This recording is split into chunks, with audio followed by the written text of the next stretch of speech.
Welcome to the Systems Thinker, a video series to help you know the whole, focus on the constraint, and reach your goal.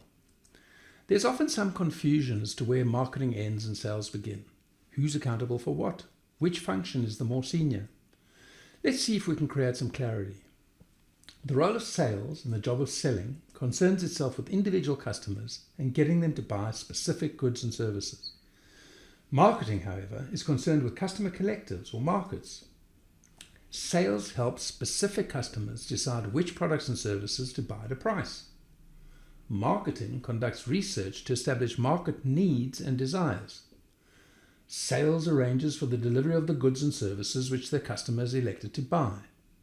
Marketing develops promotional campaigns to persuade potential customers to choose a given product or service. Sales seeks and finds individual customers to discover their needs.